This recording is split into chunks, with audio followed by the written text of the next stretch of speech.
Hello friends, इस video में हम लोग देखेंगे कि कंप्लीट बुक लिस्ट क्या है आईएएस प्री एग्ज़ाम के लिए। क्योंकि कुछ लोग जो नए लोग हैं वो तैयारी कर रहे हैं और उन्होंने मतलब कमेंट्स मैंने बहुत सारे देखे हैं कि आप लोगों ने बुक्स पूछी हैं कौन कौन सी पढ़नी चाहिए यूपीएससी प्री के लिए, आईएएस के लिए। तो बुक्स तो लगभग सभी को पता है, लेकिन अगर नहीं पता है तो आप यहाँ से एक बार रीचेक कर सकते हैं। आप देख सकते हैं, ये लिस्ट है, मैं दे रहा हूँ आपको। तो इसमें मैंने history, geography, polity, economy, India और environment and ecology, science and technology और उसके बाद है करंट अफेयर्स। ये सब मैंने सबकी बुक लिस्ट मैंने यहाँ पे तैयार कर जो मैंने खुद के लिए नोट की थी वो आपको दिखा दे रहे हैं। तो इसमें एक चीज़ मैंने नहीं नोट की है, वो पहले ही बता दे रहे हैं ताकि मैं भी ना भूलूँ और आपको याद रहे। आपके लिए इम्पॉर्टेंट है कि लास्ट ईयर के क्वेश्चन पेपर, ठीक है। बुक्स तो मैंने सभी नोट करके रखी हैं और लास्ट ईयर के क्वेश्चन पेपर तो वो आप ज़रूर ले लें, क्योंकि उससे लास्ट ईयर के क्वेश्चन पेपर बहुत ज़्यादा इंपॉर्टेंट हैं। ओके, तो अब हम शुरू करते हैं कि कौन कौन सी किताबें आपको पढ़नी है। तो वन बाई वन सबसे पहले हिस्ट्री की बात करेंगे। तो हिस्ट्री, चूँकि यूपीएससी एग्ज़ाम के लिए जब आप तैयारी कर रहे हैं तो वहाँ पर चूँकि यूपीएससी जो है वो फैक्चुअल क्वेश्चन नहीं पूछती है और बहुत ज़्यादा तथ्य जो कहते हैं कि आपको कहानी की तरह आपको चीज़ें समझ में आनी चाहिए। अगर आपने समझ के रखी हैं तो ही आप यूपीएससी के क्वेश्चन सॉल्व कर सकते हैं, नहीं तो नहीं। ओके, तो इसके लिए एनसीईआरटी, सबसे पहले एनसीईआरटी बहुत ज़्यादा इम्पॉर्टेंट है हिस्ट्री के लिए। तो हिस्ट्री में चूँकि इतनी ज़्यादा एनसीईआरटी हैं, 6th 7th 8th और 11th 12th 9th 10th की मैंने नहीं नोट की है, क्योंकि 9th और 10th की जो हिस्ट्री की बुक्स हैं वो वर्ल्ड ज्योग्राफी पर हैं, ठीक है, विश्व का इतिहास है। तो विश्व का इतिहास प्रीलिम्स में नहीं पूछा जाता है, वर्ल्ड ज्योग्राफी मेंस में पूछी जाती है। मतलब मेंस में world geography plus Indian geography सब पूछ ली जाती है। तो ठीक है, वो हम बाद में देख लेंगे। तो अभी सिर्फ प्रीलिम्स के लिए। तो प्रीलिम्स में 6th 7th 8th 11th 12th की जो न्यू एनसीईआरटी हैं, ठीक है, नई वाली एनसीईआरटी हैं, वो सब आप पढ़ लें। लेकिन इतनी ज़्यादा हैं, आप कहेंगे कि मतलब कैसे ख़त्म हो पाएंगी। तो इनके लिए एक ही तरीका है कि बहुत, एक तो कम है, बहुत ज़्यादा नीचे 6 क्लास की एनसीईआरटी है, आप बहुत जल्दी ख़त्म कर सकते हैं। मैंने वीडियोस भी बना के डाले हैं उसके शॉर्ट नोट्स कह सकते हैं या पूरी तरीके से, क्योंकि मैंने फर्स्ट रीडिंग में ही नोट्स बना लिए थे। जबकि रूल ये होता है नोट्स बनाने का एनसीईआरटी का कि आप बहुत ही फास्ट रीडिंग, आप बहुत फास्ट उसको पढ़ते, समझ समझ के पढ़ते रहें। पहली फर्स्ट रीडिंग में आप नोट्स ना बनाएं एनसीईआरटी के, ठीक है।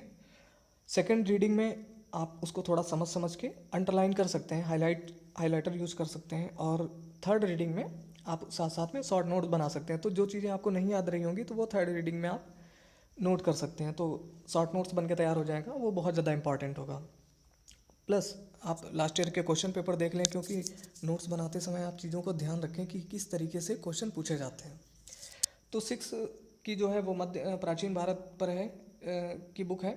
7th की मध्यकालीन भारत का इतिहास कह सकते हैं। 8th क्लास की जो आधुनिक भारत। उसके बाद 11th 12th की जो एनसीईआरटी है न्यू वाली, ये भी प्राचीन, मध्यकालीन और आधुनिक भारत के इतिहास पर है। तो एनसीईआरटी तो आप ज़रूर ही पढ़ लें, मस्ट है, मतलब ये अनिवार्य है। इसके बाद प्राचीन भारत के लिए अगर आप टेक्स्ट बुक कहेंगे, जो अगर आप बहुत गहनता से जिसको आपको पढ़नी है, वो है रामचरण शर्मा, जो कि पुरानी एनसीईआरटी है, ठीक है, एनसीईआरटी पर ही है। इसकी एक बुक भी मतलब आपको मिल जाएगी मार्केट में, चाहे तो आप वो ले लें, या फिर पीडीएफ अगर आपको मिल जाए तो आप पीडीएफ से भी पढ़ सकते हैं प्राचीन भारत की। और मध्यकालीन भारत के लिए सतीश चंद्रा की, ये भी पुरानी एनसीईआरटी है, ये पढ़ सकते हैं।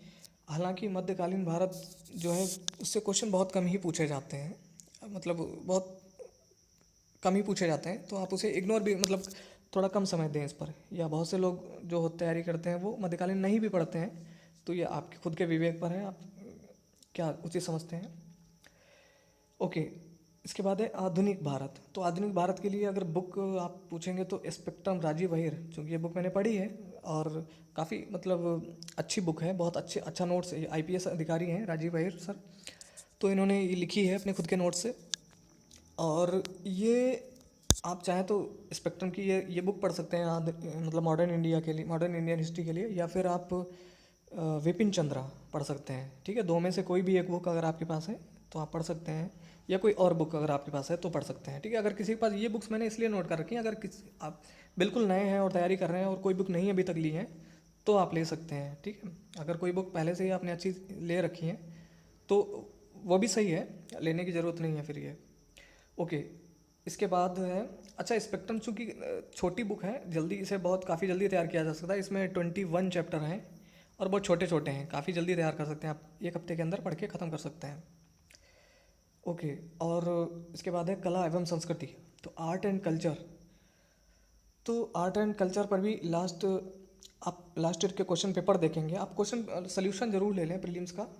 तो 25 वर्ष का या 20 वर्ष का लेने की ज़रूरत नहीं है, 2011 से और अब तक 2017 का जो प्रीलिम्स हुआ था तब तक के आप 7 साल के क्वेश्चन पेपर ज़रूर देख लें। अगर मान लीजिए पिछले 15 या 20 साल का मिल जाए तो भी आप, जो इम्पोर्टेंट है वो 2011 के बाद से, आप जब से थोड़े चेंजेज हुए हैं इसमें, इस एग्ज़ाम में। तो इसमें आप देखेंगे कि आर्ट एंड कल्चर पर बहुत ज़्यादा फोकस किया जा रहा है, इस पर बहुत सारे क्वेश्चन पूछ लिए जाते हैं, और मॉडर्न इंडियन हिस्ट्री पर सबसे ज़्यादा क्वेश्चन, ठीक है। और मध्यकालीन भारत तो बहुत कम पूछे जाते हैं। तो कला एवं संस्कृति के लिए आप बुक जो है वो नितिन सिंघानिया पढ़ सकते हैं, ये मेरे पास है, मैंने पढ़ी है, अच्छी बुक है, लेकिन बहुत ज़्यादा क्या कह सकते हैं, फैक्चुअल बुक है, ठीक है। इसमें इतने सारे आंकड़े हैं, मतलब इसमें इतने सारे तथ्य दिए गए हैं, आप बार बार आपको पढ़ना पड़ेगा, ठीक है। तो आप देख सकते हैं, या फिर अगर आपके पास स्पेक्ट्रम है, मैंने पढ़ी नहीं है लेकिन अच्छी बुक है वो भी, तो इनमें से कोई भी एक बुक ले सकते हैं आप। ओके, तो ये तो हो गई हिस्ट्री की बुक लिस्ट। इसके बाद है ज्योग्राफी के लिए। तो ज्योग्राफी, हिस्ट्री और ज्योग्राफी ये दो ऐसे सब्जेक्ट हैं, खासकर ज्योग्राफी, जिसमें अगर आप एनसीईआरटी नहीं पढ़ेंगे या आपने बेसिक किताबें नहीं पढ़ी तो आपको ज्योग्राफी नहीं समझ में आएगी। अगर आप लगातार ज्योग्राफी पढ़ते नहीं आ रहे हैं अभी तक तो, ठीक है। तो ज्योग्राफी के लिए एनसीईआरटी जो है, ज्योग्राफी के लिए तो पढ़ना तो अनिवार्य है, बहुत ज़्यादा इंपॉर्टेंट है, क्योंकि इसकी जो शब्दावली है, इसकी जो टर्मिनोलॉजी है वो बहुत, इसमें कुछ ऐसे ऐसे शब्द हैं जो समझ में नहीं आएंगे अगर आप बेसिक किताबें आपने नहीं पढ़ी हैं तो। ओके, अगर आपको वायुदाब की डेफिनेशन ही नहीं पता है, पहाड़ किसे कहते हैं आप परिभाषित ही नहीं कर सकते, पठार एवं पहाड़ में अंतर क्या है नहीं बता सकते, मतलब जो है इस तरीके की जो टर्म्स हैं उनको समझने के लिए आपको एनसीईआरटी पढ़नी पड़ेगी। तो इसमें 6 से लेकर 12 तक की पूरी एनसीईआरटी आपको बहुत ज़्यादा इंपॉर्टेंट है, सभी इंपॉर्टेंट है। यूपीएससी के जो प्रीलिम्स का पेपर बनता है, अगर आपने सिर्फ एनसीईआरटी पढ़ी है और ये नीचे जो बुक लिस्ट मैंने दी है इनमें से कुछ भी नहीं पढ़ा है, मैप तो देखा ही है, लेकिन अगर और बुक्स नहीं पढ़ी हैं तो आप सिर्फ एनसीईआरटी पढ़ के पूरा क्वेश्चन पेपर यूपीएससी प्रीलिम्स का, आईएएस प्रीलिम्स का सॉल्व कर सकते हैं। इस तरीके के क्वेश्चन बनाए जाते हैं, पूरी तरीके से एनसीईआरटी पर बेस्ड होते हैं। तो आप एनसीईआरटी तो ज़रूर ही पढ़ लें। और 6, 7, 8 की तो बहुत आसान है, ये वर्ल्ड ज्योग्राफी पर है, उसके बाद आगे इंडियन ज्योग्राफी पर बेस्ड है। और जो 11th की, मैंने बहुत बार बताया है कि अब 11th की जो भारत का भौतिक पर्यावरण है, ये वाली एनसीईआरटी 11th की जो है, 11th क्लास की, ये बहुत ज़्यादा इंपॉर्टेंट है, ठीक है। तो आप इसको तो बहुत डिटेल में बार बार पढ़ डालें। ओके, इसके मैंने वीडियोस भी बना के डाले हैं, आप देख सकते हैं प्लेलिस्ट में जाकर एनसीईआरटी के। ओके, तो ये तो बात हो गई एनसीईआरटी की। इसके बाद है, अब अगर आपने एनसीईआरटी बहुत अच्छी तरीके से पढ़ी है तो आपको कुछ भी पढ़ने की ज़रूरत नहीं है प्रीलिम्स के लिए। ओके, अगर आप फिर भी पढ़ना चाहते हैं तो भारत एवं विश्व भूगोल, महेश कुमार वर्णवाल की बुक आती है, सॉरी भारत एवं विश्व भूगोल नहीं, मतलब इसमें भारत एवं विश्व भूगोल दोनों ही पोर्शन दिए होते हैं, लेकिन इस बुक का नाम है भूगोल एक समग्र अध्ययन, ठीक है। इसके राइटर है महेश कुमार वर्णवाल। ओके, तो भूगोल एक समग्र अध्ययन आप ये पढ़ सकते हैं, मतलब ये मैंने पढ़ी है, इस वजह मुझे मतलब समझ में आई है, तो इस वजह से बता रहे हैं। वैसे और भी बुक्स अच्छी हैं, माजिद हुसैन की भी अच्छी है, खुल्लर भी अच्छी है, बहुत ज़्यादा भारी भरकम है, तो इतना ज़्यादा पढ़ने की ज़रूरत नहीं है प्रीलिम्स के लिए, क्योंकि एनसीईआरटी तो आपने अगर देखी ही होगी साथ में। ओके, लेकिन इस जो भूगोल एक समग्र अध्ययन जो ये बुक है, इसमें वर्ल्ड ज्योग्राफी बहुत अच्छी तरीके से दी गई है, विश्व का भूगोल, लेकिन इसमें भारत का भूगोल थोड़ा अच्छी दी गई है, लेकिन थोड़ा कम, मतलब चीज़ों को उतनी ज़्यादा डिटेल में नहीं दिया गया है। तो उसके लिए तो आप चाहें तो भूगोल की दूसरी बुक, भारत का भूगोल किसी दूसरी बुक से पढ़ लें, और विश्व का भूगोल महेश वर्णवाल से पढ़ लें ये पोर्सन। तो भारत का भूगोल आप चाहें तो परीक्षा वाणी की बुक आती है एसके ओझा की, आप वो पढ़ सकते हैं, वो भी अच्छी है, या कोई और बुक आप अगर आपके पास है तो वो देख सकते हैं। इसके बाद है एटलस। आप मैप तो बहुत ज़्यादा इंपॉर्टेंट है, मैप पर भी कभी कभी 3-4 क्वेश्चन पूछ लिए जाते हैं कि सीरिया जो है वो, अगर मान लीजिए सीरिया में संकट चल रहा है तो उसके पड़ोसी देश कौन कौन से हैं, ठीक है। कोई भी न्यूज़पेपर आपको बता दे रहे हैं, क्योंकि पिछले, इसीलिए मैंने कहा कि 2011 के बाद से आप जो है क्वेश्चन को देखें कि आप बुक्स तो पढ़ेंगे ही, लेकिन बुक्स में कौन कौन सी चीज़ें आपको ध्यान में रखनी है, किस तरीके से यूपीएससी क्वेश्चन बनाती है। क्योंकि अब तक जो जब से यूपीएससी क्वेश्चन आईएएस का एग्ज़ाम हो रहा है, तब से अभी तक क्वेश्चन रिपीट नहीं हुए हैं। एक आध कभी के रिपीट हो गए तो अलग बात है, नहीं तो रिपीट नहीं होते। क्यों? क्योंकि यूपीएससी इस तरीके से डिज़ाइन करती है क्वेश्चन को कि रिपीट नहीं हो सकते उसी सिलेबस से। तो आप इस तरीके से पढ़ें। और दूसरा, अभी पिछले 2-3 वर्षों में आपने देखा होगा कि जो क्वेश्चन पेपर बनाया जाता है उसमें करंट की चीज़ें बहुत ज़्यादा बनाए। मतलब अगर ज्योग्राफी का क्वेश्चन है तो उसमें अगर वहाँ पे 4 आपको लाइनें दी गई हैं, 4 ऑप्शन दिए गए हैं जो कूट दिए गए होते हैं, उनमें से निम्न में से कौन कौन सा सही है, कौन सा गलत है, तो उनमें से 1-2 लाइन करंट अफेयर्स पर होंगी, 1-2 स्टैटिक पर होंगी, स्टैटिक पोर्शन से होंगी।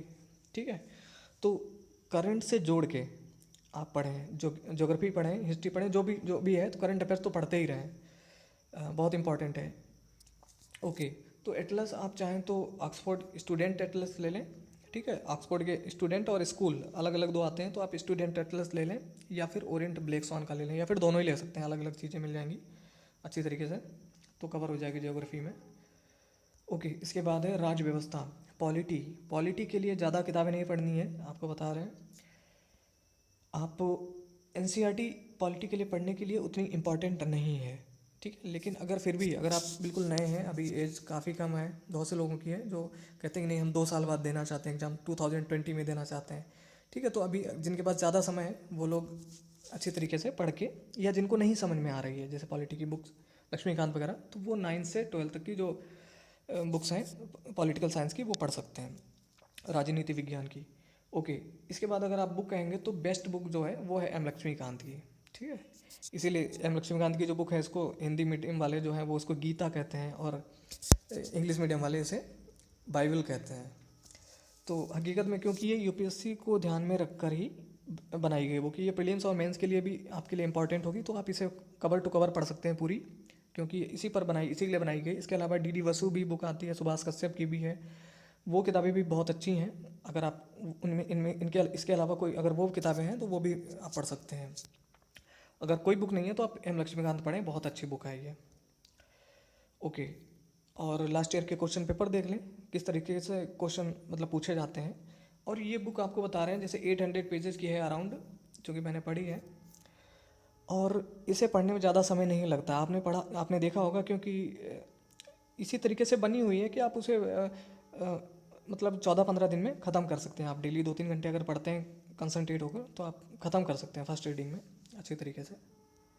ओके, इसके बाद है अर्थव्यवस्था, इंडियन इकोनॉमी या इकोनॉमी। इसके लिए आपको एक तो है कि एनसीईआरटी तो सभी सब्जेक्ट के लिए पढ़नी है। एनसीईआरटी आप 11th से स्टार्ट कर सकते हैं, 11th की एनसीईआरटी काफ़ी अच्छी है, तो आपको बेसिक समझ में आ जाएगा कि होती क्या है, अर्थव्यवस्था क्या है क्या दरअसल। ठीक है, इससे पहले अगर 10th की एनसीईआरटी काफ़ी छोटी है, आप देख सकते हैं, आप एक दिन में ख़त्म कर सकते हैं, चाहे तो आप वो देख लें, उसमें उदारीकरण क्या है, वैश्वीकरण क्या है। ठीक है, कुछ आपको डेफिनेशन मिल जाएंगी, इंपॉर्टेंट विकास है क्या दरअसल, अलग अलग लोगों के लिए अलग अलग विकास के मायने होते हैं। तो ये सब चीज़ें जानकारी, बेसिक जानकारी है, आप 10th की भी देख सकते हैं। उसके बाद 11th की बहुत ज़्यादा डिटेल में आप पढ़ लें अच्छी तरीके से। ठीक है, अगर अर्थव्यवस्था किसी को नहीं समझ में आती, बहुत से लोगों को नहीं समझ में आती है। उसके बाद 12th में चूँकि 2 एनसीईआरटी हैं, तो उसमें माइक्रो और मैक्रो, तो आप मैक्रो वाली पढ़ लें। ठीक है, मैक्रो वाली वो पढ़नी है, माइक्रो नहीं पढ़नी है। ओके, इसके बाद है बुक, टेक्स्ट बुक जो है भारतीय अर्थव्यवस्था के लिए, आप रमेश सिंह की बुक है, ये भी लक्ष्मीकांत की तरह भारी भरकम बुक है एक। और ये बुक मैंने पढ़ी है, लेकिन इसमें एक थोड़ी सी प्रॉब्लम है, इंग्लिश मीडियम वालों के लिए तो बहुत अच्छी है, और वही बुक हिंदी मीडियम वालों के लिए भी लिखी है, लेकिन इसको ट्रांसलेट उस थोड़ा इस तरीके से किया गया है, पता नहीं गूगल ट्रांसलेट किया गया, क्या किया गया है, कह नहीं सकते हम, जहाँ पर हो सकता है आपको थोड़ी सी प्रॉब्लम आए समझने में, लेकिन बुक बहुत अच्छी है रमेश सिंह की। इसके अलावा अगर आप चाहें तो संजीव वर्मा सर की बुक पढ़ सकते हैं, या फिर आप एस.एन. लाल की बुक भी पढ़ सकते हैं, वो सब भी अच्छी बुक हैं। ओके, लेकिन ये बुक मैंने चूँकि पढ़ी है तो इसलिए बता दे रहे हैं। इसके बाद आप इसके साथ में आप चाहें तो अगर फास्ट जल्दी से रिवीजन करने के लिए, क्योंकि योजनाएं वगैरह भी बहुत पूछ ली जाती हैं, तो एक तो आप करंट अफेयर्स देखते रहें। ठीक है, न्यूज़पेपर वगैरह में आप देखते ही रहते होंगे, पीडी का अतिरिक्तांक आप देख सकते हैं, पीडी का अतिरिक्तांक या किसी दूसरे पब्लिकेशन का अगर मिल जाए जो इस तरीके से छापता हो तो आप देख लें, ये वाकई मतलब थोड़ा सा हेल्पफुल रहेगा आपके लिए। और आर्थिक समीक्षा, इकोनॉमिक सर्वे बहुत ज़्यादा इंपॉर्टेंट है। तो इकोनॉमिक सर्वे आप पूरा नहीं पढ़ना है, जितना गवर्नमेंट ने छाप के रखा है पूरा अगर पढ़ेंगे तो बहुत समय लग जाएगा। इसका शॉर्ट नोट्स मार्केट में अगर आप मिल जाए तो आप वो पढ़ सकते हैं, या फिर जो मैगजीन में आप पढ़ते होंगे मंथली, उसमें से ही जो इकोनॉमिक सर्वे में क्या क्या इंपॉर्टेंट चीज़ें हैं वो देख सकते हैं, या मृणाल की वेबसाइट पे जाके आप देख सकते हैं। ओके, इसके बाद है बजट। बजट में भी शॉर्ट नोट्स अगर आपको कहीं से मिल जाए तो आप चाहे खुद से बना लें या कहीं से मिल जाए तो आप पढ़ सकते हैं। ये चीज़ें इंपॉर्टेंट हैं। तो अर्थव्यवस्था के लिए इतना काफ़ी है। और अर्थव्यवस्था में करंट अफेयर से रिलेटेड बहुत ज़्यादा क्वेश्चन पूछे जाते हैं। तो जो स्कीम्स हैं गवर्नमेंट की, वो उन पर आप ध्यान रखें, कौन कौन सी योजनाएं चल रही हैं, उनका उद्देश्य क्या है, ठीक है, कहाँ कहाँ चल रही हैं और कब से, उनका एक क्रोनोलॉजिकल ऑर्डर भी कभी कभी पूछ लेते हैं, तो वो भी आप ध्यान रखें। ओके, तो ये हो गई अर्थव्यवस्था। इसके बाद है इन्वायरमेंट एंड इकोलॉजी, पारिस्थितिकी एवं पर्यावरण। तो पारिस्थितिकी एवं पर्यावरण के लिए एनसीईआरटी, जो बायो की एनसीईआरटी है, उसमें जो इकोलॉजी वाला पोर्शन जहाँ पर भी है आप उसे पढ़ सकते हैं। और इसके अलावा अगर आप बुक कहेंगे तो दृष्टि की बुक भी अच्छी है, और इसके अलावा NIOS की बुक भी अच्छी है। इनमें से ये बुक आप ले सकते हैं, दृष्टि की भी अच्छी, काफ़ी अच्छी बुक है। अगर वैसे एक परीक्षा वाणी की बुक आती है पारिस्थितिकी पर्यावरण, वो UPPCS के जो एस्पिरेंट्स हैं वो भी पढ़ते हैं उसको, वो भी हेल्पफुल रहेगी आपको इस एग्ज़ाम के लिए। तीसरा ये है कि करंट अफेयर्स में जो कुछ भी पारिस्थितिकी एवं पर्यावरण से रिलेटेड जो खबरें आती हैं आप उनको बहुत ध्यान से पढ़ें, क्योंकि उन्हीं पर क्वेश्चन ज़्यादातर पूछे जाते हैं, ठीक है। लेकिन बुक आप ये ले सकते हैं। ओके, इसके बाद है, और लास्ट ईयर के क्वेश्चन पेपर आप देख लें तो आपको आइडिया लग जाएगा। और चूंकि एक चीज़ और बता दें, यहाँ पर ध्यान में आ गई है, क्योंकि चूंकि IAS मतलब जो एडमिनिस्ट्रेटिव सर्विसेज के लिए, और इंडियन फॉरेस्ट सर्विस IFS, ठीक है, IFOS कह सकते हैं, IFOS इंडियन फॉरेस्ट सर्विसेज, इन दोनों एग्ज़ाम का प्रीलिम्स सेम होता है। तो जब सेम एग्ज़ाम होता है इंडियन फॉरेस्ट सर्विसेज के लिए भी, तो इन्वायरमेंट एंड इकोलॉजी के क्वेश्चन थोड़े ज़्यादा पूछे जा रहे हैं पिछले 2-3 वर्षों से। आप क्वेश्चन पेपर देख सकते हैं। तो थोड़ा इस पोर्शन पर थोड़ा बहुत गंभीरता से आप ध्यान दें, थोड़ा डिटेल में पढ़ लें। जलवायु परिवर्तन सम्मेलन, जो भी सम्मेलन हो रहे हैं उन पर बहुत ज़्यादा अच्छी तरीके से डिटेल में पढ़ लें। आप विकीपीडिया से पढ़ लें, जहाँ भी मिले आपको पढ़ लें, किसी से कम ना रहें, क्योंकि आप वहाँ पर तो कंपटीशन बस इसी चीज़ का है कि आप दूसरों से बेहतर करके आएँ, तभी आपका प्रीलिम्स क्वालिफाई हो सकता है। ओके, इसके बाद है सामान्य विज्ञान। जनरल साइंस के लिए, साइंस पर पिछले 2-3 वर्षों से आपने देखे होंगे कि क्वेश्चन इस तरीके से पूछे जाते हैं जो करंट बेस्ड हैं, ठीक है। अदर स्टेट पीसीएस की बात करें तो वहाँ पर तो आप NCERT और लूसेंट की जो बुक है साइंस के, उसी तरीके से पूछी जाती हैं, स्टैटिक पोर्शन ही पूछा जाता है। लेकिन UPSC जो है वो क्वेश्चन नए जो इस समय घटनाएं जो चल रही हैं उनमें जो साइंस एंड टेक्नोलॉजी में क्या क्या चीज़ें हैं वो पूछती है ज़्यादातर। तो आप सबसे ज़्यादा उन पर फोकस रखें। लेकिन उसको समझने के लिए अगर आप चाहें तो 6 से 10th की ये NCERT है, इसमें कुछ सेलेक्टिव चैप्टर्स ही हैं, ठीक है। आप उनको जब क्वेश्चन पेपर देखेंगे लास्ट ईयर के तो आपको समझ में आ जाएगा कि आपको किस तरीके से पढ़नी है। साइंस की NCERT पढ़ सकते हैं, प्लस बायो की 11th-12th की NCERT जो है, खासकर 12th की, वो बहुत ज़्यादा इंपॉर्टेंट है, वो आप पढ़ लें।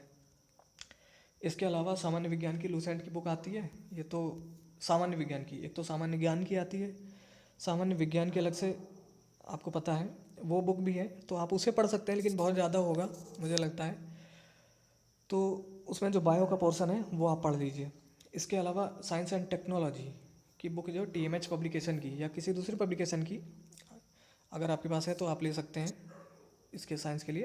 प्लस करंट अफेयर्स पर जितनी भी साइंस एंड टेक्नोलॉजी में जो जो चीज़ें हो रही हैं आप सब पर ध्यान रखें, और क्वेश्चन किस तरीके से पूछे जाते हैं इसके लिए लास्ट ईयर के क्वेश्चन पेपर देख लें।